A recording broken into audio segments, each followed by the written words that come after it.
आज हम कॉन्टिन्यूटी के ऊपर थ्योरम करते हैं। हमारी थ्योरम है कि यदि हमारा function f continuous at eight x equal to a, तो मॉड f जो फंक्शन होगा वह भी कॉन्टिन्यूस होगा a पर इसका विलोम सदा सत्य नहीं होता। तो चलिए मान लेते हैं, पहले मान लेते हैं कि let f be continuous at x equal to a। माना x इक्वल टू a पर ये कॉन्टिन्यूस है। तो इससे हमको क्या पता चला कि फॉर एवरी कॉन्टिन्यूटी की डेफिनेशन लगाएं, for every epsilon greater than 0 there exist, हर धन संख्या के लिए कोई डेल्टा ग्रेटर देन 0 होगा कि क्या होता है जिसके लिए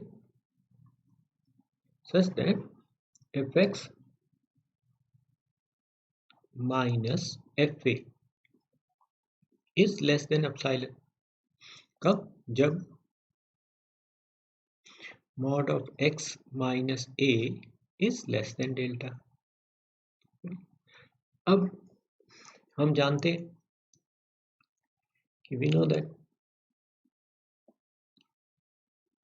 मॉडुलस ऑफ ये इनइक्वालिटी हम जानते हैं कि दो पॉजिटिव नंबर्स के सम का डिफरेंस जो होगा वो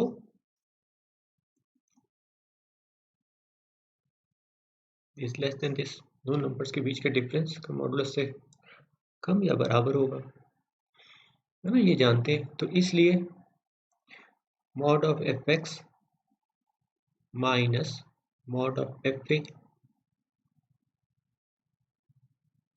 क्या हो गया, is less than equal to f x minus f a. और mod of f x minus f x क्या है, इज लेस देन एप्सिलॉन। कब होता है ये? जब यह होता है mod of x minus a is less than delta, है ना।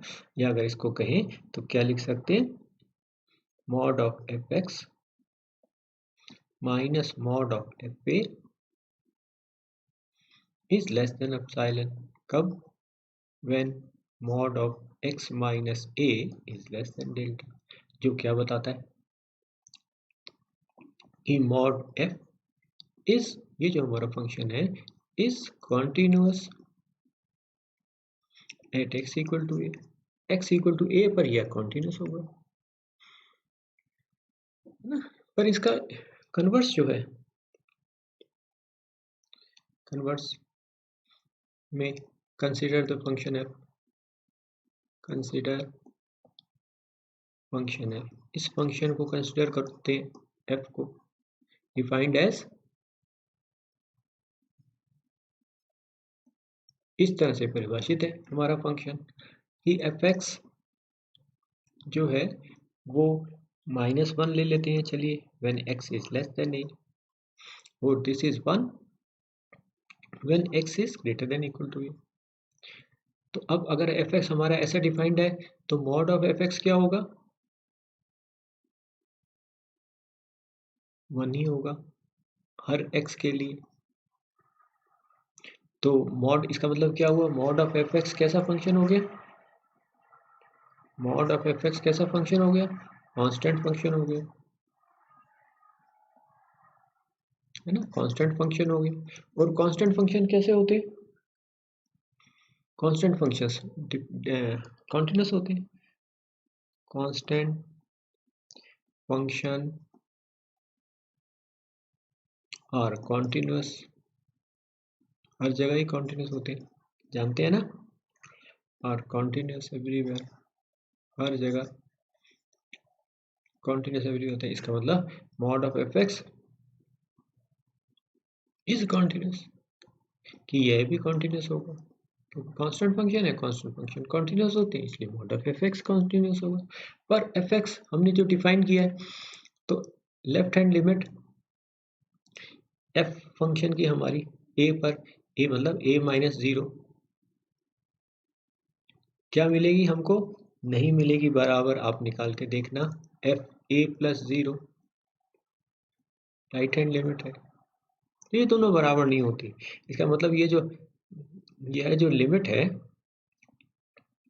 ये जो लिमिट है, limit x tending to a f x जो है उसका अस्तित्व नहीं है, डज नॉट एग्जिस्ट,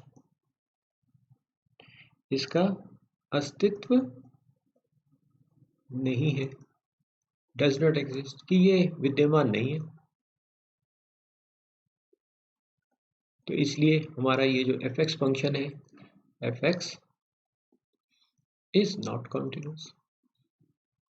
तो हमने देखा, हालांकि ये हमने पहले भी किया है, जब सीक्वेंस किया है तो उस टाइम भी किया है। सीक्वेंसेस क्या होते हैं? विशेष तरह के फंक्शंस होते हैं, है ना, कि जिनका कि प्रांत जो डोमेन है वह नेचुरल नंबर का सेट होता है। सीक्वेंसेस भी फंक्शंस ही तो होते हैं, क्योंकि यहाँ पे हमारे रियल सीक्वेंसेस हैं, तो यह डोमेन जो है नेचुरल नंबर का सेट, और को डोमेन जो है वह रियल नंबर का सेट या उसका सबसेट, और यह सीक्वेंसेस होते थे, जानते हैं हम। तो सीक्वेंसेस विशेष प्रकार के फंक्शंस होते हैं, और ये हमने उस टाइम भी किया था, है ना। तो ये था। चलिए अब साइलेंट डेल्टा की डेफिनेशन से एक क्वेश्चन करते हैं। यूजिंग अब silent delta definition prove that fx equal to x square plus 1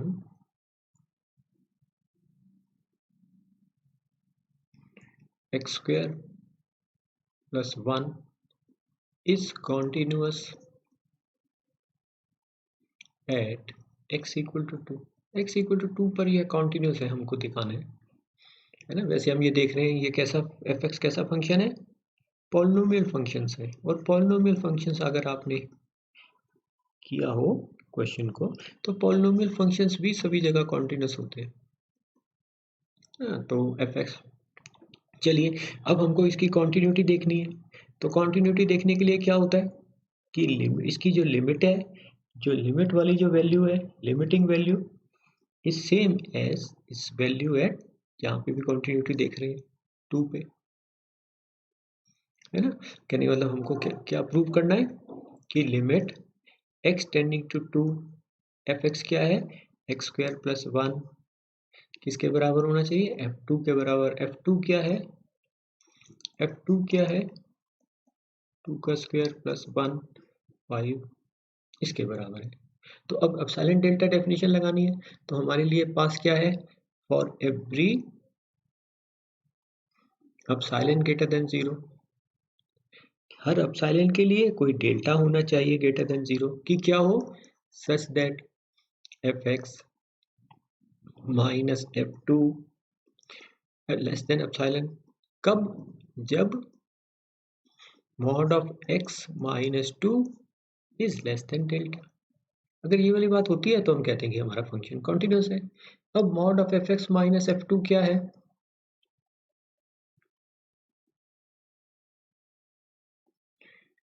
ये है एक्स स्क्वायर प्लस 1 माइनस 5। ये अगर कहो तो यह क्या बन जाता है, यह क्या है हमारे पास,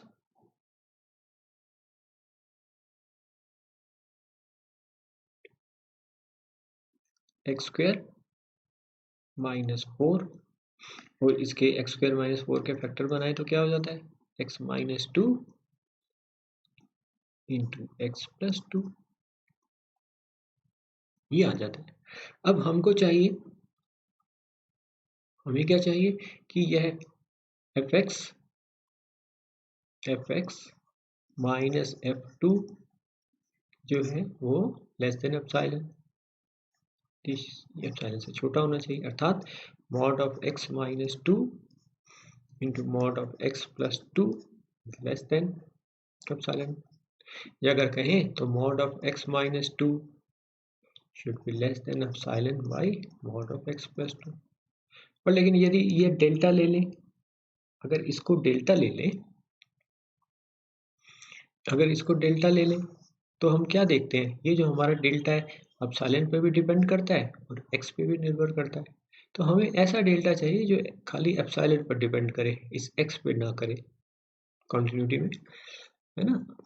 तो अब फिर क्या करें, अब हम ऐसा ढूंढेंगे। अब यहाँ पे चलिए मान लेते हैं कि हमारा डेल्टा, एक बार कि डेल्टा जो है, हम डेल्टा की ऐसी वैल्यू फिक्स करते हैं, चलिए डेल्टा को। तो हमारे पास क्या आ जाता है, mod of x minus two is less than equal to 1, है ना, इज लेस देन डेल्टा। हमें ऐसा डेल्टा चाहिए और ये लेस देन डेल्टा है।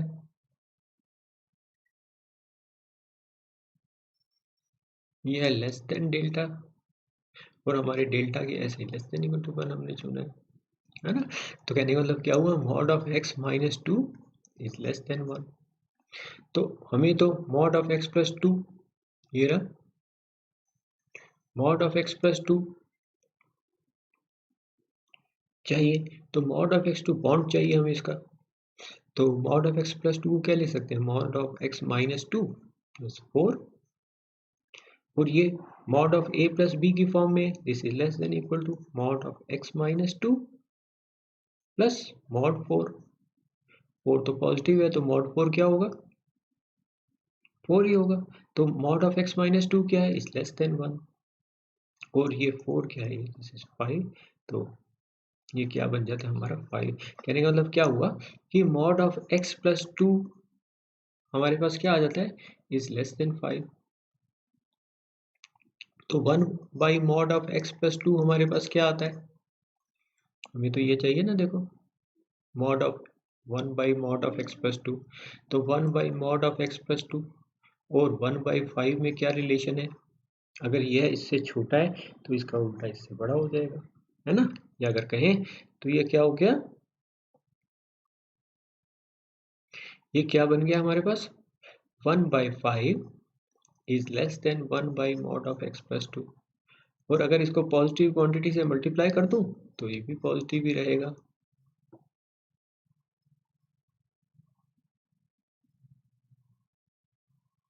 है ना।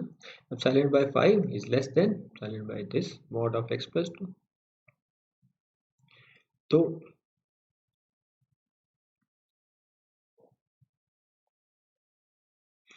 तो अब यहाँ पे हमारे पास क्या आ गया, यहाँ था हमारे पास mod of x minus two, अगर हम ये ले लें mod of x minus two less than delta, तो अगर ये यहाँ पे, तो mod of x minus two mod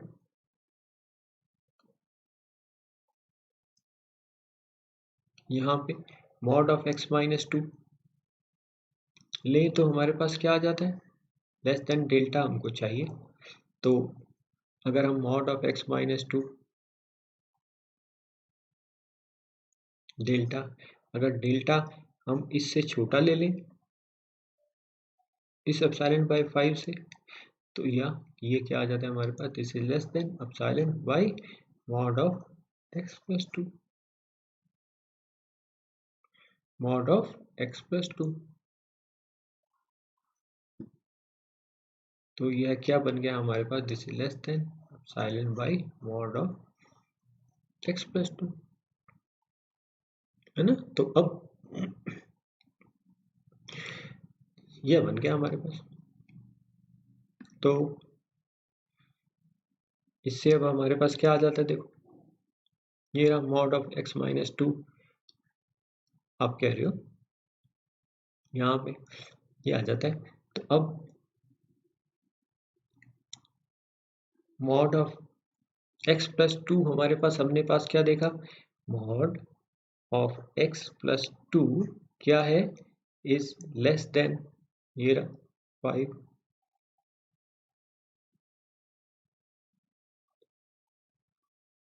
है ना। तो पॉजिटिव क्वांटिटी से मल्टीप्लाई कर दूं,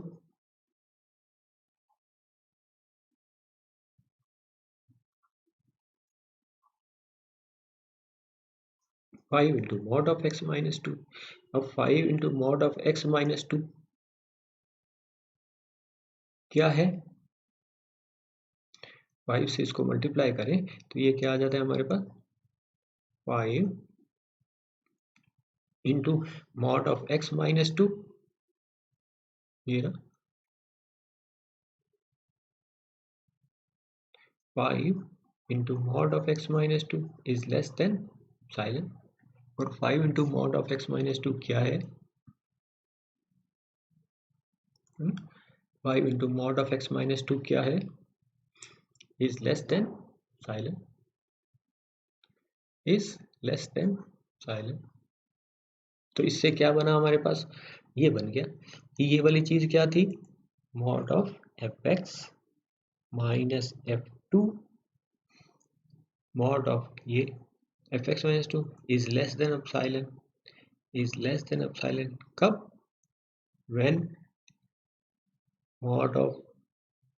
when mod of x minus 2 is less than delta. देखो हमने दो चीजें यूज करी हैं, ये रहा एक डेल्टा हमने ये लिया, delta is less than equal to 1, और एक हमने डेल्टा लिया ये delta is less than epsilon by 5, है ना। एक डेल्टा ये देखो ये रहा, ये इसको जान, ये रहा एक डेल्टा हमने 1 से छोटा लिया और एक बार डेल्टा कह रहे हो is less than epsilon by 5। तो इनमें से जो भी मिनिमम है, जो भी छोटा है, वो ले लो डेल्टा। तो उससे ये वाली जो हमारी जो ऊपर जो इनइक्वालिटी है वो दोनों सही हो जाएंगी, है ना। ये देखो मॉड ऑफ x माइनस 2 कई पर हमने पहले भी किया है, mod of x minus 2 is less than delta. क्या मतलब है वैसे इसका? अगर नंबर लाइन पे बताऊं तो क्या है? नेबरहुड है 2 का, 2 माइनस डेल्टा x जो है वो कैसा है? 2 माइनस डेल्टा से बड़ा और 2 प्लस डेल्टा से छोटा। तो x इसके बीच में होना चाहिए, ये 2 माइनस डेल्टा और 2 प्लस डेल्टा के बीच में होना चाहिए। अब ये 1 और ये जो भी छोटा है ना, जैसे ये 1 है, ये है, अगर कुछ मान ले, जैसे 0.5 मान लेते हैं चलिए एग्जाम्पल के लिए, और डेल्टा 1, तो ये वाला हमारा इंटरवल क्या बन जाएगा? एक तो जब डेल्टा की वैल्यू 1 आएगी, जब डेल्टा की वैल्यू 1 हुई तो ये क्या इंटरवल बन गया? 2, ये तो 2 था, ये बन गया 1 और ये 3, और एक डेल्टा की वैल्यू आप कहते हैं कि 0.5 है, तो 2 माइनस डेल्टा 1.5 और इधर 2.5। तो हम क्या पाते हैं कि ये जो वैल्यूज हैं ये दोनों को लिए आ रही है ना, ये जो वैल्यूज हैं वो दोनों इनइक्वालिटीज को x minus 2 is less than 1 और x minus 2 mod of x minus 2 is less than epsilon by 5, ये दोनों को सेटिस्फाई कर रही है ना। ये x minus 2 is less than 1 और ये mod of x minus 2 is less than epsilon by 5। हम क्या पाते हैं कि ये जो वैल्यूज है ये दोनों को सेटिस्फाई कर रही है ना, x की ऐसी वैल्यू जरूर है।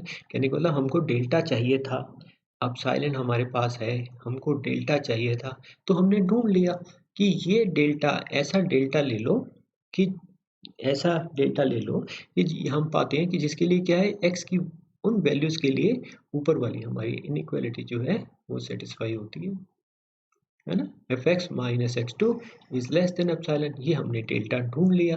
कौन सा डेल्टा है? कि भाई या तो ये 1, ये हमने 1 लिया था चॉइस से अपनी, इसकी वैल्यू निकालने के लिए, बाउंड निकालने के लिए, वैल्यू नहीं बाउंड थी, मॉड ऑफ x प्लस 2 का बाउंड निकालने के लिए, और एक हम इसी से ही हमारे पास जो वैल्यू आ गई वह क्या आ गई डेल्टा की, ये डेल्टा को हमने एप्सिलॉन बाय 5 से छोटा ले लिया, ये रहा, इस डेल्टा को हमने एप्सिलॉन बाय 5 से छोटा ले लिया। तो हम क्या पाते हैं, जैसे एग्जांपल के लिए ये वाली बात थी, और अगर डेल्टा इसी प्रकार से डेल्टा अगर इससे बड़ा है 1.5 है तो ये 0.5 बन जाएगा और इधर 3.5 बन जाएगा। तो फिर आप देखते हो ऐसी वैल्यूज, ये वाली वैल्यूज x की, जिसके लिए दोनों इनइक्वालिटीज ये भी और ये वाली भी, दोनों इनइक्वालिटीज 1 के लिए भी और एप्सिलॉन बाय 5 के लिए भी सही होता है। तो इसलिए इसका मतलब क्या हो गया, ये प्रूफ में नहीं जुड़ेगा, यहाँ तक ही हमारा हो गया। तो इसका मतलब यहाँ पे हमारा प्रूफ खत्म हो जाता है। इसका मतलब क्या हो गया, f is continuous at x equal to 2। इस क्वेश्चन में हमने डेल्टा की वैल्यू यहाँ पे बाउंड निकालने के लिए निकाली थी कि हमारा यहाँ पे अगर हमने देखा कई क्वेश्चंस में हमने पहले किया था, तो उसमें यहाँ पे हमारा जो डेल्टा है वो खाली इस एप्सिलॉन पर ही डिपेंड कर रहा था। पर लेकिन यहाँ हमने देखा ये जो नेबरहुड है, ये डेल्टा जो आता है जो वैल्यू, वो x पर भी निर्भर करती है, x पर भी डिपेंड कर रही है। तो हमको इसको इंडिपेंडेंट ऑफ x बनाना है, तो कैसे बनाए? इसलिए हमने इसको डेल्टा को मान लिया कि चलिए डेल्टा 1 है या उससे छोटा है। तो हमने ऐसे आगे बढ़े, तो हमने इसका x mod of x plus 2, इस x प्लस 2 का बाउंड निकाल लिया कि मॉड ऑफ x प्लस 2 क्या होगा, इज लेस देन 5 होगा। तो इससे हम आगे बढ़े तो हमने पाया कि हमारा डेल्टा जो है वो एप्सिलॉन बाय 5 से छोटा हो तो भी ये वाली बात सही हो जाती है। तो ऐसे इस क्वेश्चन को कर सकते हैं। चलिए एक और डेफिनेशन करते हैं continuity.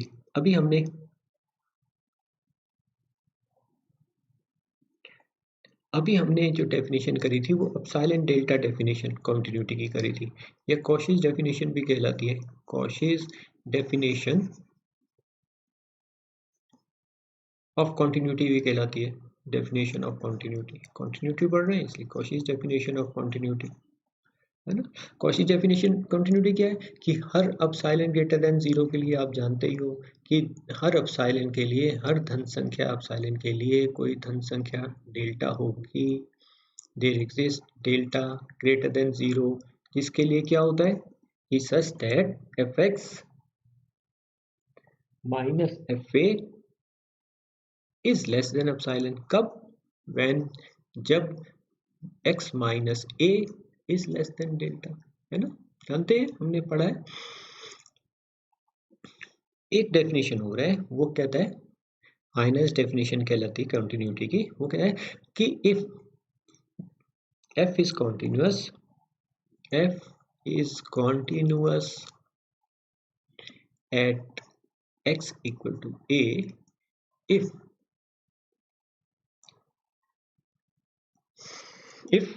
for every, if function fx is said to be continuous at x equal to a, if for every sequence xn,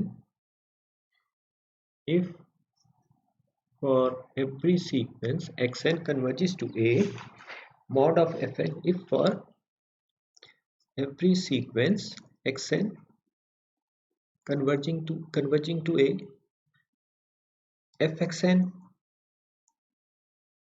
converges to fa। यह हाइनेस्ट डेफिनेशन ऑफ कॉन्टिन्यूटी कहलाती है।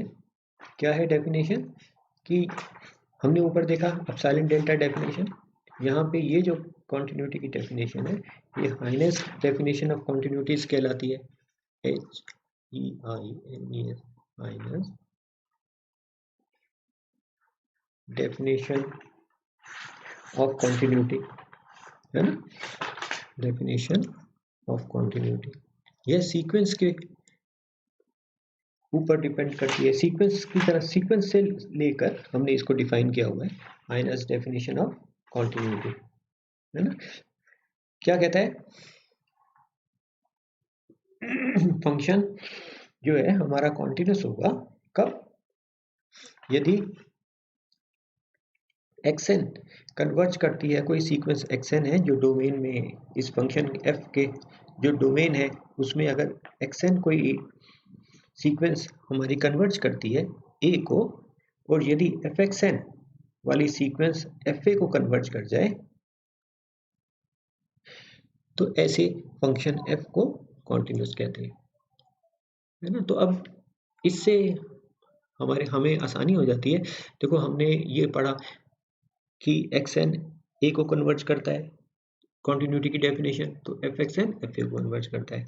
हमने जब सीक्वेंस चैप्टर पढ़ा था तो उस समय पढ़ा था कि xn ये जो सीक्वेंस है, जो सम, दो सीक्वेंस के सम के रूप में लिखी हुई है, ये किसको कन्वर्ज करती है, limit of xn plus limit of yn।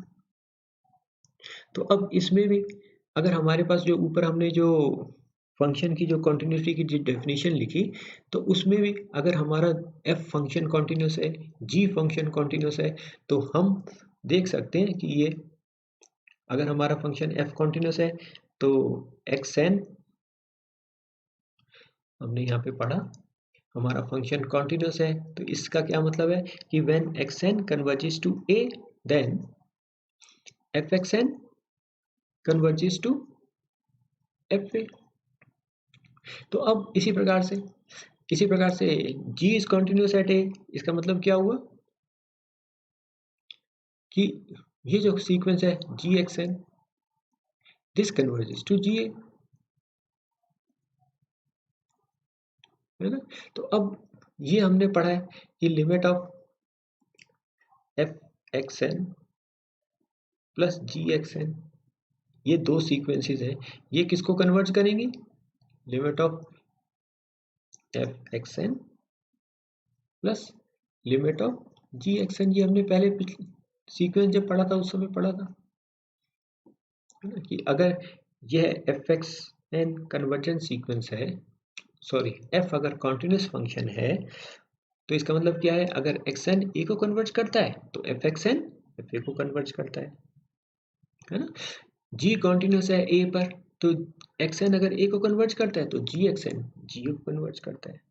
अब f कॉन्टिन्यूस फंक्शन है, g कॉन्टिन्यूस फंक्शन है, तो f प्लस g के बारे में क्या कहते हो, है ना। f कॉन्टिन्यूस फंक्शन है, g कॉन्टिन्यूस फंक्शन है eight x equal to a, तो what about f plus g वाला जो फंक्शन है उसके बारे में क्या कहते हो, तो उसके बारे में हम यहाँ से कहते हैं, ये हमने सीक्वेंस में पढ़ा था ना, ये fxn की बजाय ऐसा लिखा हुआ था कुछ xn प्लस yn, ये दोनों सीक्वेंसेस कन्वर्जेंट हैं, तो यह वाली जो सीक्वेंस होगी यह क्या होगी, तो हमने पाया था कि यह भी कन्वर्जेंट सीक्वेंस होती है। बस इसी कोई बात को लेके हम बढ़ सकते हैं आगे, कि दो अगर फंक्शंस कॉन्टिन्यूस हैं तो उनका यह जो सम वाला फंक्शन जो है वह भी कॉन्टिन्यूस होगा। चलिए इसके बारे में अगली टाइम पे बात करते हैं। Thanks for today.